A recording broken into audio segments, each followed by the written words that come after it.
Welcome to Small Venue Music. Our podcast showcases the amazing local musicians and incredible small music venues right here in Richmond, Virginia. Join us each episode as we talk to musicians, venue owners, and even fans to help everyone get a better understanding of what makes our local music scene so special.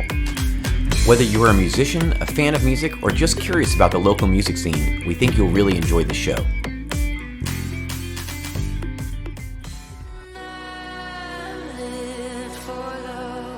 On this episode of Small Venue Music, we'll be welcoming Deau Eyes to the show.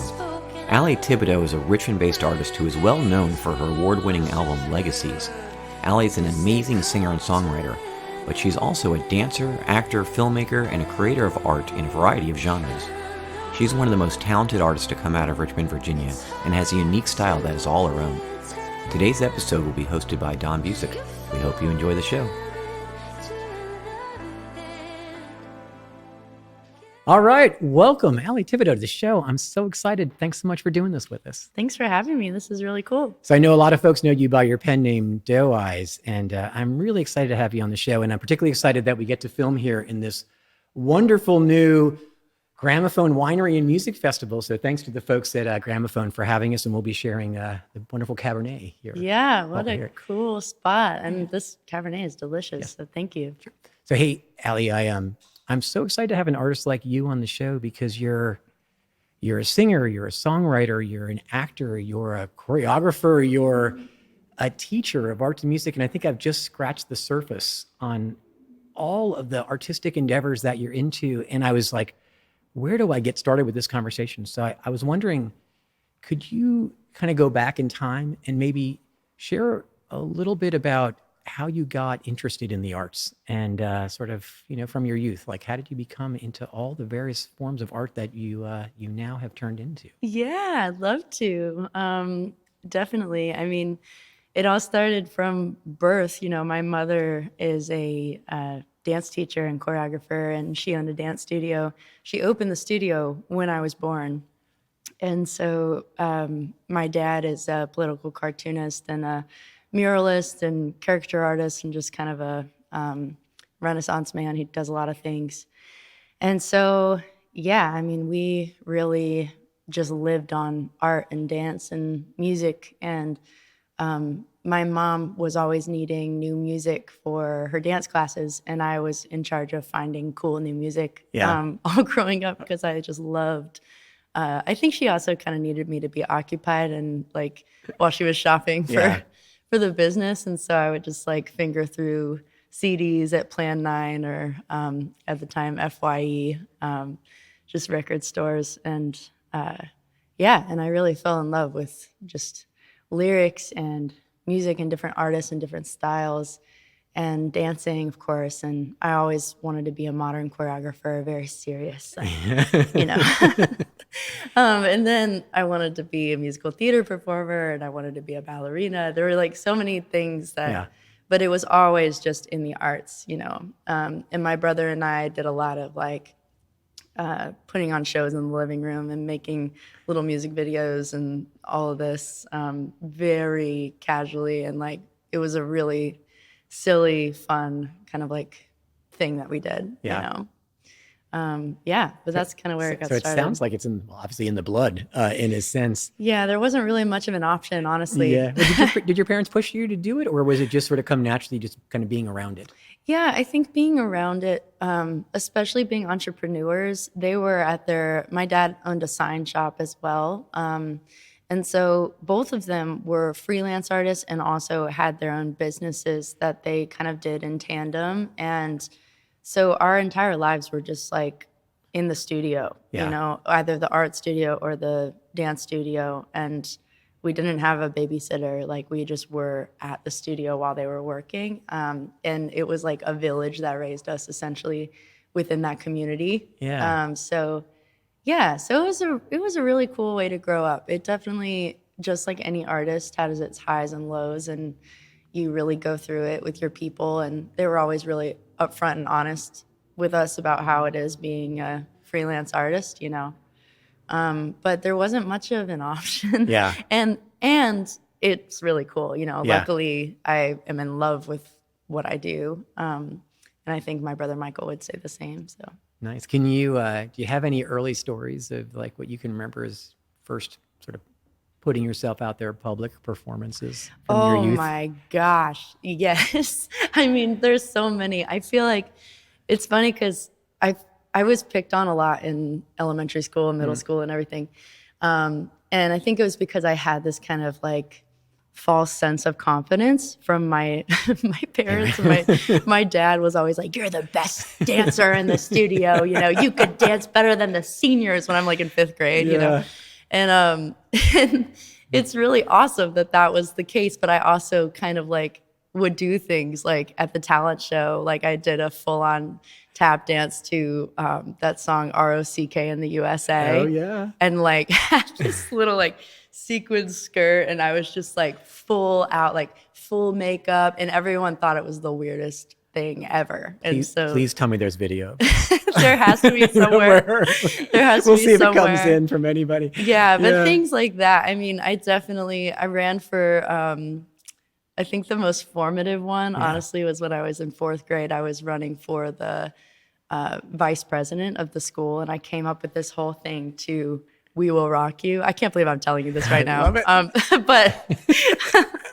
But it's like definitely one of those stories where it's like, oh my God. Like I got up there and we came up with this thing. I was really into Queen at the time. Well, Yeah, I mean, obviously, Yeah. like incredible. how can you not be? Yeah, no one at my school knew what the heck Queen was. And I was like, okay, well, if I get up there and I do the stomp, stomp, clap, Everyone will do it. everyone's gonna do it with me. And the tagline was, "We will vote for Ali," instead of, and I was not, people did not think I was cool, okay?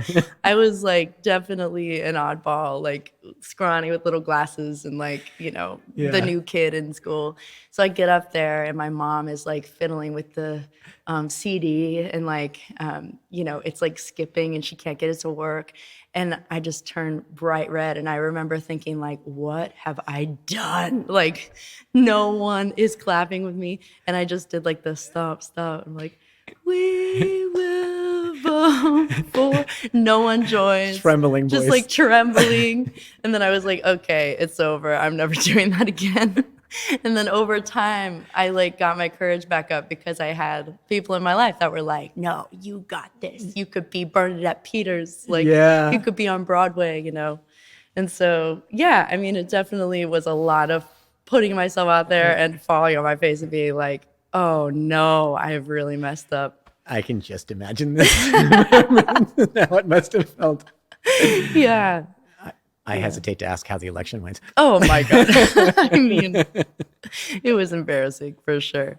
The next kid gets up with like, you know, a soccer ball and a football and is like, "What's up? Free lunch for everybody." You know, like all of the stuff. So. I tell you, I love the fact that your story is a failure story. Because, you know, most of the time you'll ask this kind of question. It's like, well, there was a time at the Battle of the Bands and I crushed it, you know, and you're like, nope, not what happened. Not even a little bit. But I think that's why I'm so passionate about empowering music, you know, and like music that, and just the story of falling on your face and getting back up, you know, and how you deal with failure, because that is so much of life, is just throwing yourself at the wall and being completely, you know, and of course that's like a very small example of many more moments like that to come.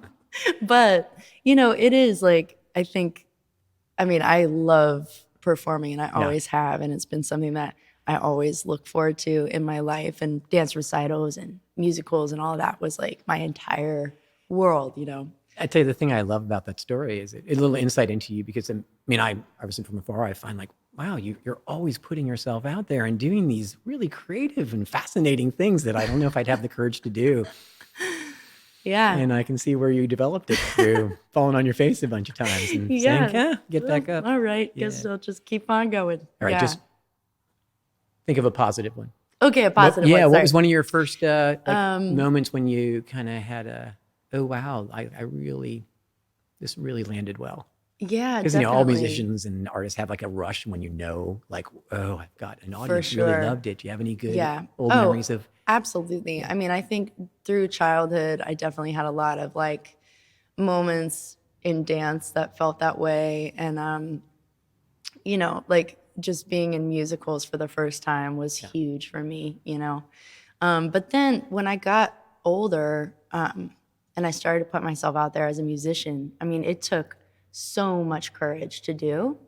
And it took a lot. The whole reason that I am here right now and that I'm doing this is because I did not I moved to New York City. I put myself out there all the time for auditions and musicals and Broadway and everything. And I was rejected so much. And I was like, I have to figure out how to like perform and keep going and figure this out. And so I decided to go to open mics, and I started busking and putting myself out there. And I remember the first time I did an open mic, I was my whole body was like trembling. And I get up on the microphone, and I had met someone, kind of a side weird story that I won't go completely into. He gave me a guitar because I had a really, really shitty like Squier acoustic guitar that had no plug-in or anything. And he was like, this surgeon from Australia, and he was like, I've got this Cole Clark guitar. I'd love for you to play it, like, And I got up there and I'm trembling and I start playing and everyone's looking at me, and like, it was the moment of like, this is everything. Yeah. Like, it was like, okay, that's it. Like, this is my whole life now, And it was just like that moment of knowing, after so many people hadn't listened to me, and like I felt like I was just blending into the saturated market of, New York City and everything. I was up there and I was like, people want stories and they want to connect and they want this. And I want what wants me, you know what I mean? And I want to like change the course of this, because it can get really, exhausting when you're throwing yourself out and, not getting much back. Wow. Yeah. Yeah.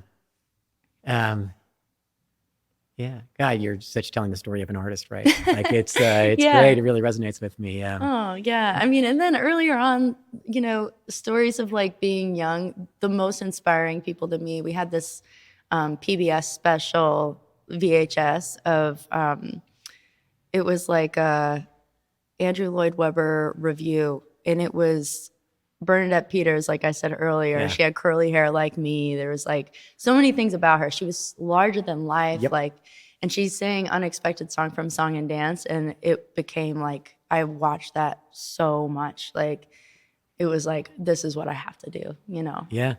Even if it was just in my room, but it was just like a compulsion of like, I have to do this all the time. Oh, that's great. Mm-hmm. Wow, good stories. I want to shift now to talk about the last 18 months for you, since we've been talking. Yeah, because you have done so much, at least from my observation, like there's so much you've been doing in the last 18 months, between releasing an amazing album to Thank you. A lot of the live work that you've done in playing, and the whole tour to Richmond, to releasing a new video. And I want to talk about all of it with you. Great. So if you're okay with it, maybe we could start most recent with the release of your new video for Legacies. Yeah. And I will tell you first off that I think that's a beautiful song. Thank you. And I had no idea what to expect in terms of what video would be associated with it. And I'd like to sound all sophisticated about my reaction when I saw it, but I first watched it and I was like, whoa. That's a great first reaction. I did. That's what we're going for. I was like, whoa. Yeah. I have to watch this again. And I have no idea how to describe it to people. So I was wondering, would you mind sharing a little bit about like how you came up with the concept for the video? And by the way, it's on YouTube, and I'll put links in the show so folks can find their way to the video. Yeah. Oh, please. That's awesome.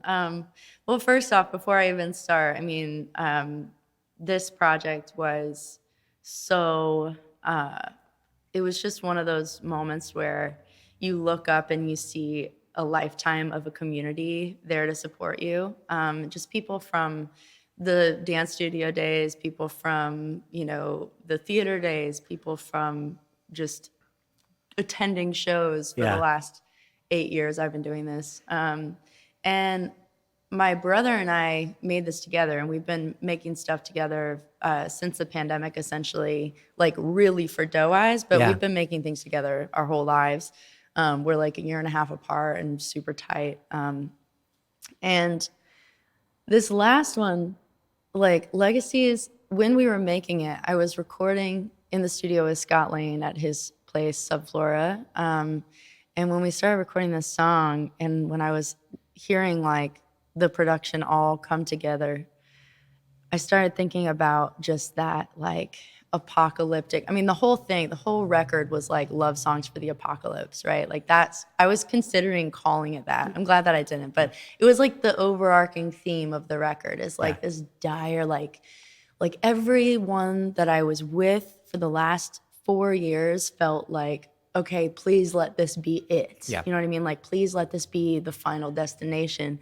And there's something about that that's reminiscent of like the end of the world, like of like, we're gonna have this, we're gonna live like it's, you know, the last day on earth. Like I took that stuff to heart, especially as a kid, like dance like no one's watching, like live like it's the last day. Like I'm like very melodramatic internally in that way. And also simultaneously, I can like see how silly it is, you know what I mean? So, and like I see it in other people, and it's like, it's one of the wonderful things in life is to be like, man, everything's so high stakes and nothing matters simultaneously, you know what I mean? And so Michael and I were really on that mentality just generally. And when we were recording this song, I was like, I was like in the studio texting Michael, like, okay, what if we did a wedding that was like really awkward and like, you know, just highlighting the most awkward traditions that we do, you know, like and making it so human and like so odd, you know, and like, and kind of recreating moments from our past, like weddings we went to when we were kids and like, you know, just different things in a small community that you kind of like, experience, and let's like throw it all into one thing. And when we started meeting, I mean, he and I met at Bamboo Cafe, like, you know, very, very frequently to like brainstorm this video. And we've been coming up with ideas for it for like a very long time. I mean, it was probably like a year and a half or something. And it's just so fun. I mean, my favorite thing about this entire thing and what's kept me going is the collaboration in it and being able to like have something to work on with Michael, you know, and to have something to work on with other people and just sit there and like spitball ideas and then watch them come to life, you know. And then he has a lens on it that is like, he takes my idea and then makes it like 10 times what it is. You know what I mean? Like, and he captures it in a way, like he knows me so well that he's like, oh no, you're gonna, you know, we're always like just kind of wanting to rile each other up, you know, and like make each other laugh. So that also went into that video as well. So it was awesome to see it come to life. It's interesting to hear you talk about it because, you know, I have all kinds of reactions when I watched it. And it's, you know, I was watching, you know, obviously it takes place in a wedding, and I had wait, they're celebrating, but then I'm freaked out. Yeah. And I'm like, then people are crying, and then it's happy again. And I'm like, there's something else going on here at this wedding. Totally. And yeah, I mean, it's the end of the world. Yeah, Spoiler it's the end alert. of the world. Yeah. It's like you say, there were a few other things, if you don't mind me sharing, that I thought were really Yeah, cool. no, please. I love the little girl with the cards. Oh, It was yeah. sort of instructing, like everyone clapped. But my favorite was when it was panic. Yeah, and she's just like chilling. Yeah. You know what I mean? Panic. Yeah, it's like the Yeah. kids are all, and we really, in all of our videos, try to capture kids because I think both of us are just really drawn to our childhood experience and kind of like, because it's a really unconventional thing, and it's like only he and I went through it, you know what I mean? So it's like, and there's also just like a power there of, you just know yourself so well when you're a kid. There's no, there's nothing like blocking you from your inhibition, you know, and your intuition. Like, it's such a powerful time, and kids know so much, especially in this era where, you know, we're looking at this younger generation and we're saying like, y'all need to fix this because we don't know what we're doing. We've created a lot of problems. And And I think a lot of kids feel that weight, you know, and there's like humor in it as well. And it's like, I think connecting with youth, like he and I both are still educators. We still teach. We actually, the choreography in that video, we were teaching a Spark class together at the time. and we trialed the choreography on our Spark class That's to make fantastic. sure they could do it. Nice. Because and it was fun. They were like, "Oh yeah, Yeah. Miss Allie, you know, she sings this song, and Yeah. we're gonna like learn some music video choreography." They were all like, "Okay, whatever," you know. And we tried it out on them, and that was really cool to see. And we both were just like looking at each other, like, "This is so funny. I can't believe we're doing this." I also love You the know. little boy with the glasses that are I Oh don't know what kind of glasses, like the yeah, sun, kind of full sun blinding totally. glasses. The Legacies Yeah, I was glasses. like I assumed that was a connection also to the Yeah. album cover artwork as well, which I thought was very Totally. cool. It also it made me reminiscent of. Have you ever seen The Graduate, the movie? Oh, At the tail end, long when they time run ago. out of the wedding, and they get on the bus, you think it's going to be happy, and then they cut to them and they look like something's off and like end of the world like. And I was like, oh, Yes. there's this weird It's feeling like it's from just this. eerie. Yeah, Yeah, you feel a yeah. little Well, if you can't tell, off. I loved it, and I encourage everybody to watch it. Oh, Like, it's man, really creative. thanks. I was like, I don't know how I describe this, but Thank you. wow, this was fantastic. Yeah, it's like embracing all of the awkward Yeah. human moments, you know. One of the things that I noticed is you've also been really committed to film and video for your music, and I encourage everyone to check out the Deau Eyes YouTube channel, because there's a whole bunch of your official music videos that are out there that I've now gotten a chance to watch, which I Yeah. love. And I've noticed, like, there are a lot of artists that will create a video for their music, but it's kind of to draw attention to their music. My Right. impression, and tell me if I'm right, is you seem just as committed to the artistic expression in film as the actual music itself. Like, Yeah. it's like a whole story in all your videos. So I don't want to make you choose, like, are you a filmmaker or are you a musician? But it seems like you're equally as committed to the actual filmmaking part of this. Yeah, definitely. I mean, I feel like a jack of all trades most Yeah. of the time. So, and I really love, I mean, like I said earlier, like making stuff with Michael is really grounding for me. It like reminds me of who I am. It keeps Yeah. me in check. It makes me feel like I'm making something more than just like, you know, my face in this Yeah. in this world of the algorithm where Yeah. it's like, oh, we need to see your face in order for people to care about you. Like, I don't know. I mean, and the videos do have a lot of my face, but it's still like, you know, we're able to come up with concepts beyond the music. And when I'm writing, I have such a vision. Like the story is being painted in my mind as it's happening. So I think, like, you know, our imaginations just hold so much more than what words can say. And so really digging into that, digging into those worlds is like, I love creating worlds. Yeah. And it's like, it's more than just the music. You know, I didn't go into this being like, I'm a musician and that's all. You know, Yeah. I'm a theater artist. So it's like, I'm a very theatrical, like, person. It's Yeah. like how I came up. And so, yeah, so I think like the film aspect of it is so fulfilling for me. And I oftentimes like am just more driven in the story of the song and like how we can maybe even make something new that wasn't in my head before, but like recreate a cool world for it to live in visually, you know. It's fun. That's it. I'm sure it's fun, and well, the product's very inspiring. I found in preparation for this, I went back for me the first time, and I watched the whole Let It Leave visual album, Oh my and God. I'm like, another incredibly sophisticated reaction was, "Wow," was my reaction. Like, "Wow, I can't believe you did this." I And know. Michael and I still look at it and we're like, "Ooh, this is a moment."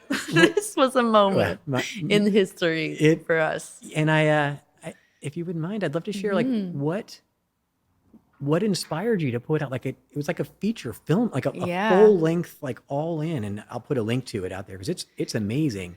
What Yeah. made you do that? Oh my God. Well, I mean, there was so much. I mean, it felt like it was out of necessity, honestly, Yeah. because there was so much happening in 2020, obviously. I had sat on Let It Leave for 3 or 4 years at that point because I was trying to find a label or a manager or someone that could help me get it to the next level. And like, I did a crowdfunding campaign for that record, and I don't take it lightly. I'm so grateful for everybody who gave me money in order to start my career. And I was like, okay, I have to do everybody proud, and this has to be bigger than just like, a drop in the bucket, whatever. And and so I was like really looking for something, and then Egg Hunt Records decided to put it out, and then the pandemic happened, and it was like we had a whole tour planned. I was working with Lost and Found touring out of Philly, and they had planned this like very extensive, incredible tour for me to South by Southwest. I was going to be booked like through the fall, and this was in March, and so everything was canceled. All the work of the last 3-4 years was gone. Wow. And then simultaneously, our grandmother died, and that all kind of led to a moment of Michael and I just like I could not accept defeat at that point. I couldn't accept that I was just going to be at home doing nothing. Like that was not okay to me. Like I am constantly moving, and that was not okay. So I was like, okay, what if we made a video album, And simultaneously, I mean, a lot of things were happening. Like we couldn't have funerals at that time. There's like a lot of things that were going on, and like just our coping was like, okay, we just need to spend quality time together and make something together, and like, avoid everyone else and everything else. You know what I mean? Like, of course, with the quarantine. So in doing that, I just YouTubed and Googled how to edit a video. And I got I got iMovie on my phone, and I had a really crappy iPhone at the time, and I edited the entire thing on iMovie. No app. way. Yeah. And we did, Michael helped direct, and like, we obviously were like equal parts in it, and I would bounce files to him and he would bounce them to me, and we would be like cutting things together and editing it simultaneously. But at the time, both of us were pretty new at that particular process, and brand new, not pretty new, like completely new. And so, we spent months just videoing in my backyard, in Chimborazo Park, all around my house. We turned my house into like a complete wreck. Luckily, all of my roommates had gone elsewhere during the pandemic to stay, with family and stuff during quarantine. But it was wild. It was a crazy time. Well, I tell you, I'm sorry to hear the reasons why it had to happen, because it was very formative though. And it's sort of the story of silver linings. Like, absolutely. I'm really glad you did it. Me too. And let me tell you a few of the reasons why, just to like reinforce. As a person who got to see it for the first time only this weekend. That's so cool that you watched that. First, I love the intro where you went out of your way to thank the good work of Culture Works. And for the work that they did for artists during the pandemic. And I saw it, and I'll admit I'm good friends with Scott Garka, who's the president. Amazing. And I'm like, wow, Ali, like class act on your part for recognizing them and using your art to do so, which I thought was very cool. I did notice, I was going to ask you, but you just referenced it. Hey, a lot of that was filmed in Chimborazo Park. And I'm like, as a Richmonder, I'm like, I love this, for folks who don't live in Richmond that might be watching, like it's a wonderful park in Richmond. It has a beautiful view of the James River. It's sort of a kind of a classic place in Churchill that was very cool. You always see your hometown. Totally.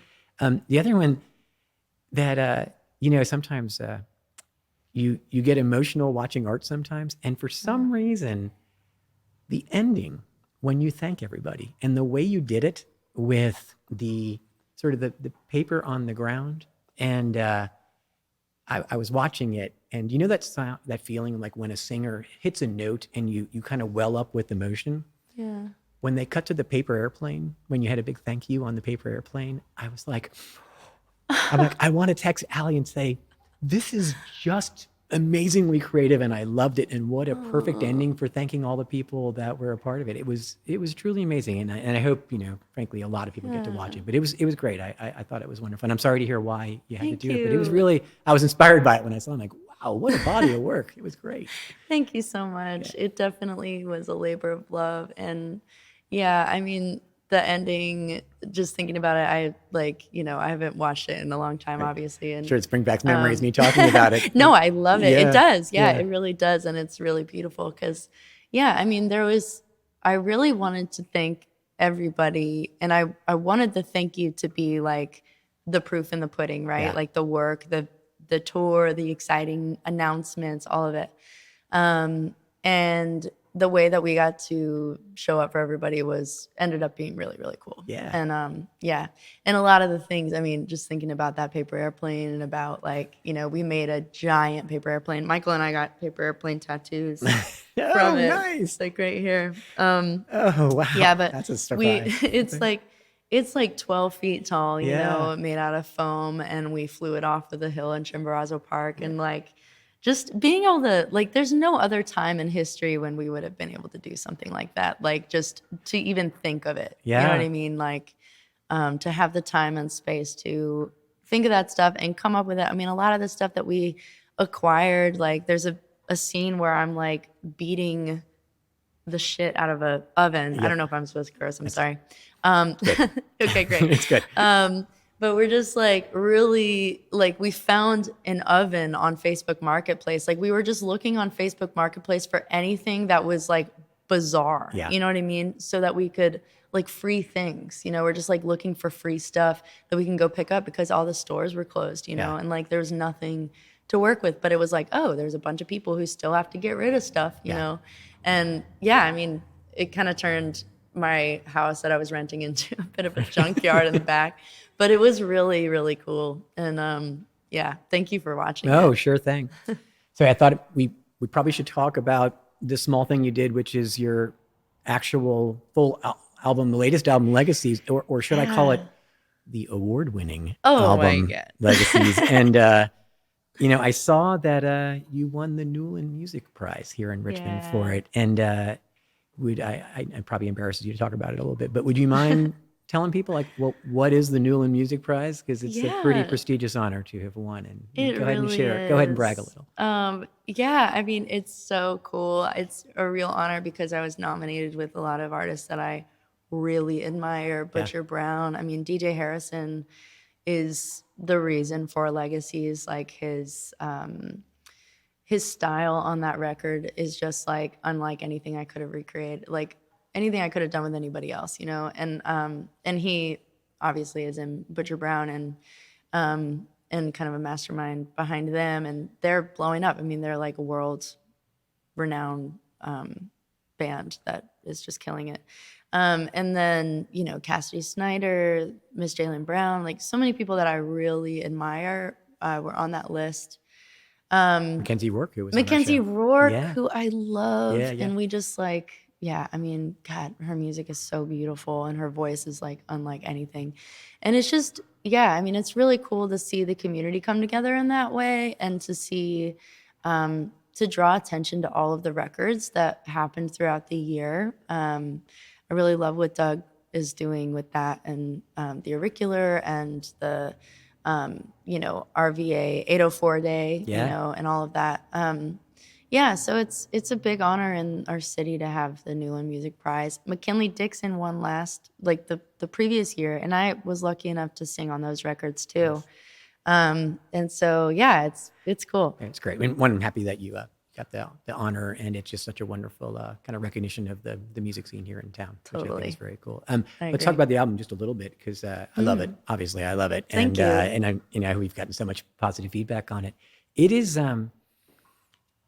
it's such a diverse sounding album, and it's like so many of the songs like have so many like layered meanings to them, and like one of my favorites is Haven't You Had Quite Enough, which it's almost like it seems like almost two, at least on the music side, two songs in one. Yeah, I love doing that. It's like a head fake, and all of a sudden I find myself like grooving to the second half of it. There is that little thing I wanted to ask you about. That's like two phrases, or I think they're speaking parts that are in the. I could guess, but what was the inspiration for those? Yeah, well, I wanted this song to feel like, like a cowboy was talking to you at the bar, doing good things, kind of saving somebody who's like a belligerent drunk, you know? but in the sense of our country, Yeah. and just feeling like America, you're drunk. Yeah. Like, stop. Get your shit together. Yeah, get your shit together. Just like put it down, Yeah. okay? And yeah, I mean, I think it's like creating that classic American cowboy thing, in a way where it's like, okay, I think when I was writing this song, Haven't You Had Quite Enough, I had written so many verses. Like, Yeah. I couldn't stop writing verses.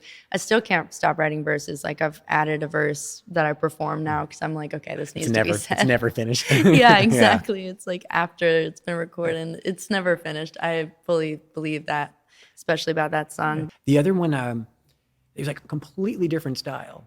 And, we talked off kind of camera that I just love is Ends.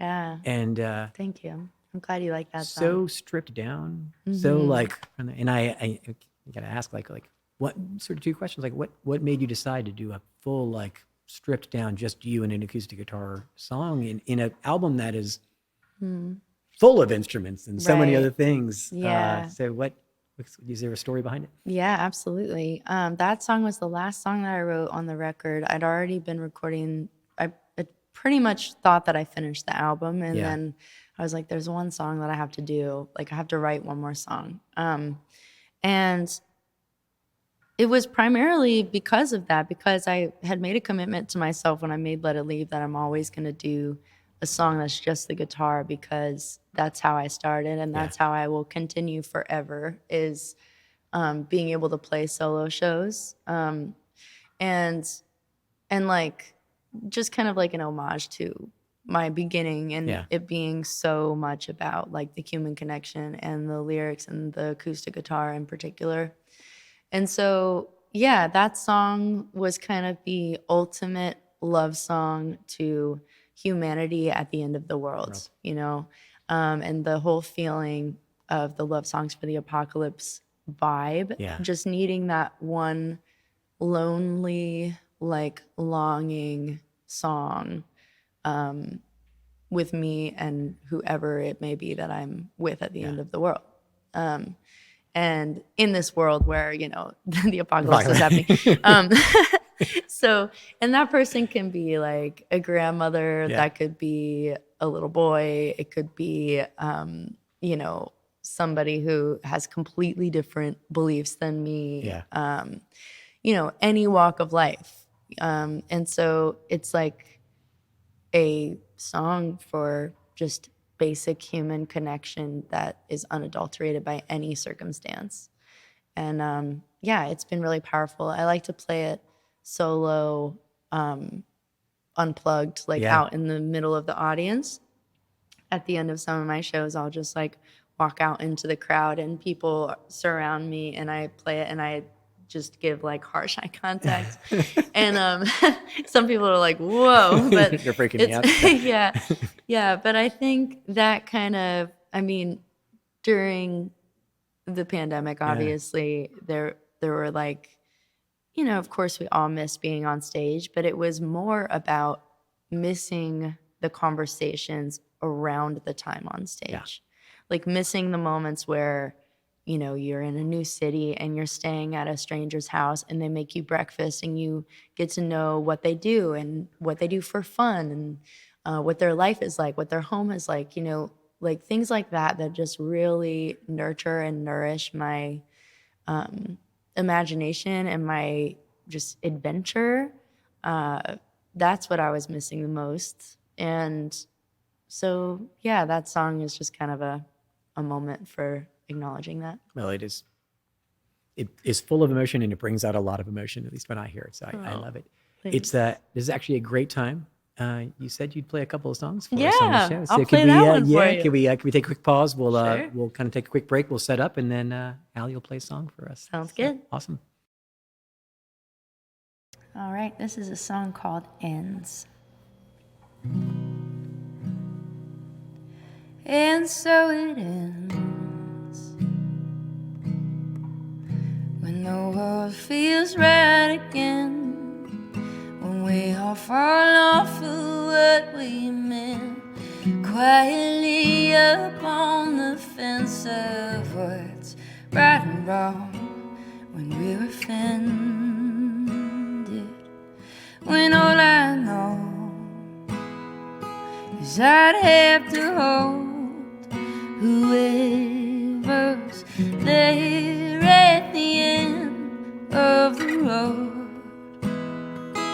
Whoever's there at the end of the road. And if you're there at the end of the road, we're kindred souls, breath, blood, and bone, meant to burn sweetly at the coals, just passing through, pulled into you to learn you feel it this way too. And if you're trying to hope for something new, for everyone that's staying here, to know you love them like I do, the love is always there to drive them safely home, even when they're all fucked up, to make a person feel alone until you wake me up.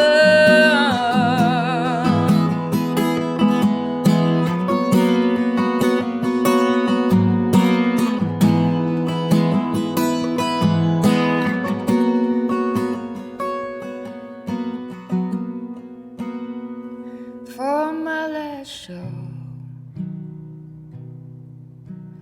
I hope you write the verses just to learn what you've rehearsed. I can't understand without you singing it with every inch of our last breath.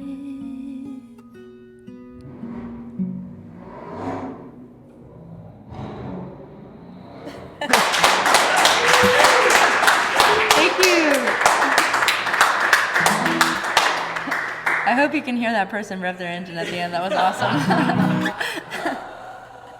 That was awesome.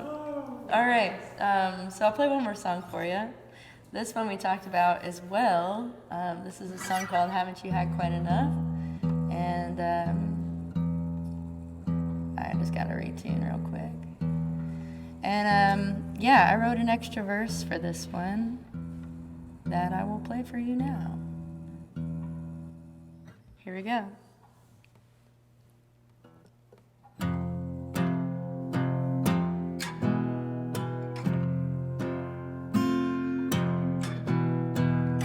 Doesn't keep me honest, comforting you, and all the breath you like to take, and all the plans I'd like to make.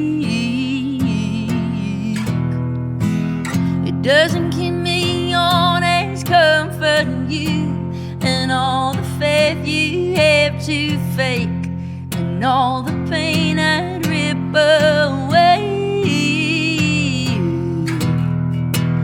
You don't hear your babies crying, you just feel the man from finding what you're hiding from. The light is threatening your final time and takes you to a perfect form of night.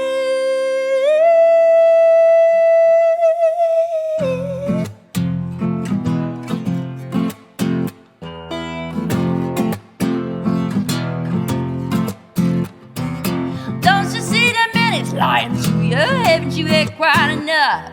He's in your mind now, don't you let him fool you. Haven't you had quite enough? What's distracting you on every screen? Didn't look down from the blur while we dance around, his hands are clean. Haven't you had quite enough? Ooh, ooh, ooh, haven't you had quite enough? Ooh, ooh, ooh, haven't you had quite enough? Don't you see the kids tucked in their cages? Haven't you had quite enough?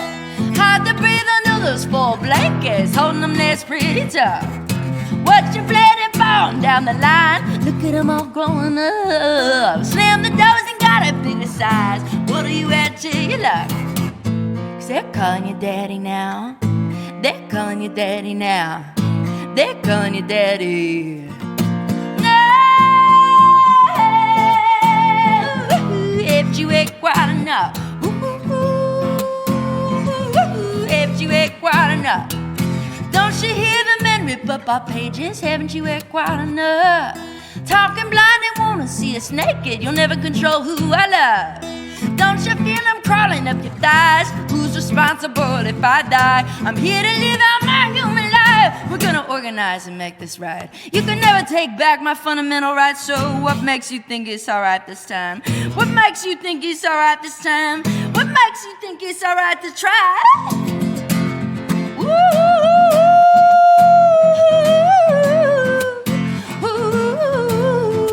Ba-da-da-da-da, hey,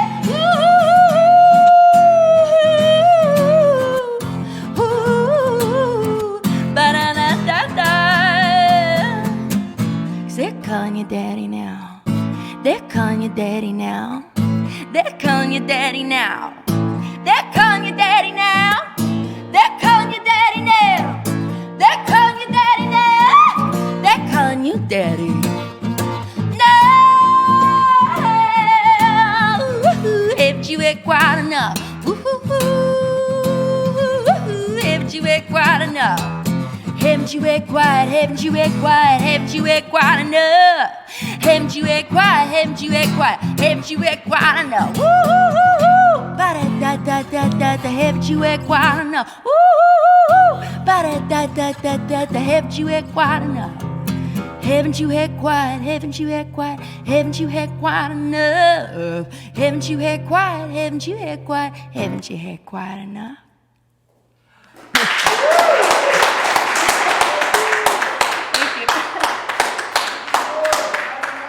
So much. All right, welcome back, Ali. That was amazing. Thank you. Both of them were incredible. And if you ever have any insecurities about your moment doing "We Will Rock You" where no one was clapping, everybody here was. We were all like, you didn't even have to ask. We were tapping our feet and clapping. So just always making the ultimate comeback. There it is. That's what I'm. It's a Rocky story. You're coming back. It was fantastic. That was so good. Thank you so much. So hey, we spent a lot of time talking about sort of video and sort of studio work, but we haven't had a chance to talk much about your live shows. And you had quite the summer and did an amazing thing. And I'd love for your folks to hear about it, which is you put together your own tour, this tour to Richmond. And I was wondering if you could share a little bit about like what inspired the concept and maybe share a little how it went. Yeah, of course. I've been booking my own tours forever, and usually I don't stay in Richmond. Usually it's a pretty typical tour. You go up the East Coast or go out West or whatever. And and so last year, to be perfectly honest, I just didn't have a manager suddenly last year, which is totally fine, perfectly amicable. We're still great friends. Life just happened and we had to kind of reimagine what Deau Eyes was on the business end. And so I'm very much a yes person. I just say, I always want to play. So I didn't have anybody fielding the asks. And I had a lot of people reach out to me to play gigs and I had just said yes to all of them. And then I realized like a few weeks leading up to it, I was like, oh snap. Like I have like 10 shows in 2 weeks. And it was a funny thing because I was talking to Michael, who helps me with everything, and our friend Sky Shannon, who also helps every visual thing you see on Instagram or like posters or any graphics are all her. She's phenomenal, and she's also just an amazing friend to have around. And I just said to him, I was like, I don't know what I'm going to do. And then, we were kind of like spitballing how we could promote. And then I was like, oh my God, what if we just did like a Richmond tour, like toured to Richmond and made it like a thing, And so that was a really scrappy version of what we did this year, which because that went so well and because we did a cool graphic and we were like, oh yeah, like, it's a thing. I'm touring Richmond. Everybody come to these shows. The next year we were like, okay, we're going to do that again, but we're going to be so intentional about it. And every single show is going to be different. And a lot of the ideas we had the first year in brainstorming, we could do the second year. The first year we had no time to plan. Like it was just all like, oh, it's happening. And it still went well. But this past year, the one that you were at where we met, was really great. And Evan Huntsberger is now my booking agent, and he helped me put it together. It was kind of our first project together, which was really helpful to just have somebody else helping with the logistics. Because I'm most of the time a one-woman show when it comes to like the business end of stuff. So just having somebody to help reach out and put things together. And then I decided, since I did have that help, I had to make up for the work I wasn't doing in the booking. And so I was like, okay, well, if I have a booking agent, he's taking care of that. I'm going to have a different band for every single show. And so I put together a different lineup, a different style. We did like, we had a honky tonk night that got rained out, but then we did a string quartet. I did a jazz duo with Charles Owens that you were at.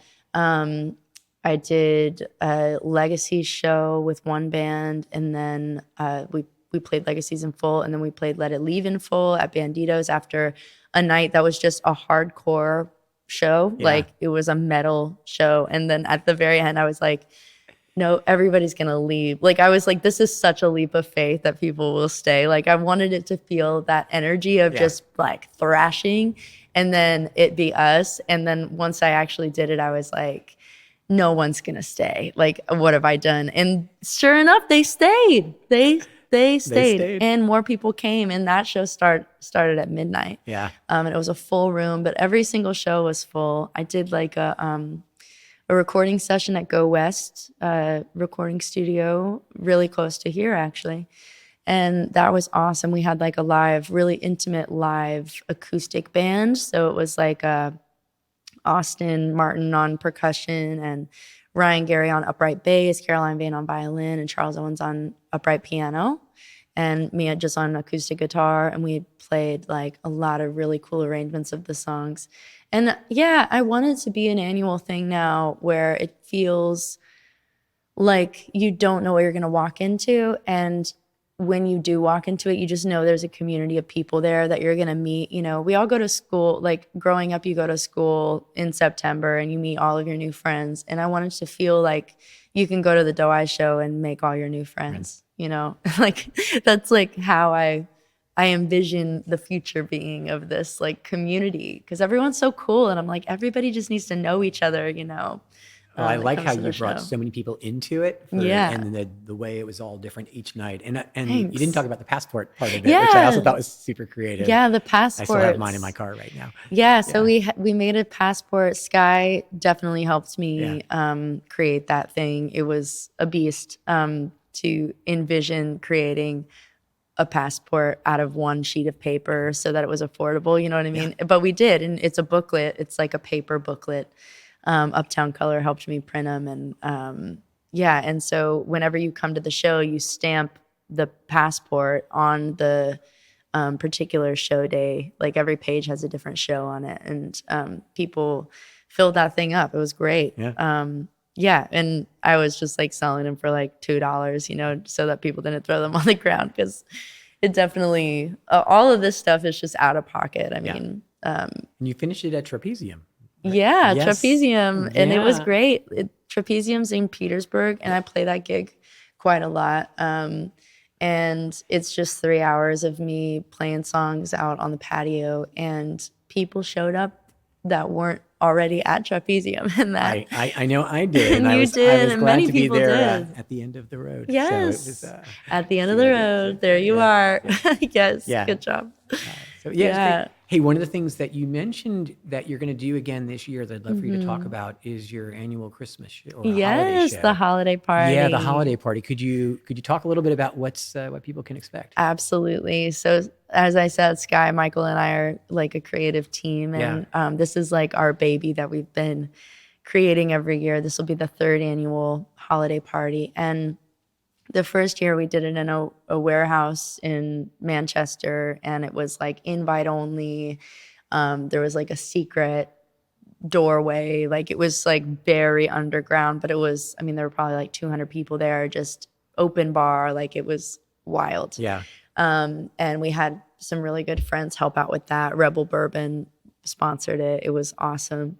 And then the second year, you know, we didn't have access to the open bar anymore. And that building, that building got demolished and turned into apartments, actually. So it was like a moment of the coolest venue ever. You know what I mean? And it was, I think, never to be seen again. Yeah, that was the last show that was ever in that building. And then last year we did it at the Hoff event space. And that was incredible. We had more space and we had more time and more insight because we learn more every year about it. But we have a storage unit that I just have like so much Christmas stuff, like lights and sets and, you know, costume pieces and things. And yeah, so we're going to be creating like a winter wonderland again. And the details are so close to being finalized and I can't say them. I tried to nail it down this morning, that's okay. But things are just kind of, but it is going to be at the end of December before Christmas. And do you know if it's invite only or open to public? It's open to the public, Okay, yeah. good. And last year was open to the public as well. But I do have people's addresses, and I really love receiving fun mail. So I send out postcards to everybody that I have an address for. When you're ready to fully announce, we'll help you promote it. Yeah, please. So, thank you so much. Yeah, and please, like, I definitely need to get all of your mailing addresses so I can send you a postcard. Nice. Yeah. So do you have, as you look to the future, are there other projects you're working on that you'd want to talk about, either musically or any other artistically? Yeah, definitely. I mean, honestly, right now I'm in a place of like collaborating with people. This tour to Richmond really inspired me to, you know, get out of my own box. And I've been working a lot on music production at my house and just like learning more about that. I'm much more of a performer than like a techie, but but I'm working on that, and I want to be able to like harness my creativity at home and for a cheaper price because it just gets really expensive over time. But that's all like the boring stuff. But essentially, I mean, I'm just always coming up with new songs and writing and co-writing, and I should be releasing something really soon. So you think there would possibly be another album in your future? That Oh yeah, there's going to be endless albums. Endless albums, that's what I want to hear. I'm constantly writing. So yeah, I mean, the point of learning the music production is so that I can create more albums for a more like, and not, you know, wait on some like big fancy label to come get me or something. Cause I think the world is just changing when it comes to music and the business. And I've been hustling this out, you know, for the last almost 10 years. And so, it's definitely something where I'm like, okay, if I want it, I have to create it myself, you know? So, and luckily I have an amazing community in Richmond that has just like bolstered and supported me every step of the way. And, people that just keep coming to shows are like the whole reason that I get to do this. So, I mean, one of the things we haven't talked about yet is your commitment to teaching. Yeah. And I was wondering if you could share a little bit about, like, kind of looking back, what are some of the things that you've done, and also what some of your plans are in the teaching of arts in the future? Because I thought it was something I didn't know about you until recently. I found was inspiring and fascinating about you. Wow, thanks. Yeah, I kind of keep my teaching life under wraps, not on purpose. It's like definitely something that I have always done, and it's not. Teaching is such an intimate thing, you know, like. It's such a one-on-one. It's not being documented or photographed, like, and I'm really glad for that. I feel like it's kept me really grounded through everything, you know. I started teaching for my mom at her dance studio when I was 13, 14 years old. You know, I've been like assisting classes, and then I took on a ton of classes when I was like 16, 17, 18. Into my early 20s. And then I went off and I taught dance in Virginia Beach and in New York and Orlando, Florida, like, anywhere that I was performing, I was also teaching to help like bolster my income. And then I've spent years teaching for Spark, the School of Performing Arts in Richmond, and I was a Spark student as well. And so, yeah, I'm like definitely freelance with them. And last year I was really intensely in Spark, like teaching every class. And then I had a Spark student ask me if I taught private voice lessons.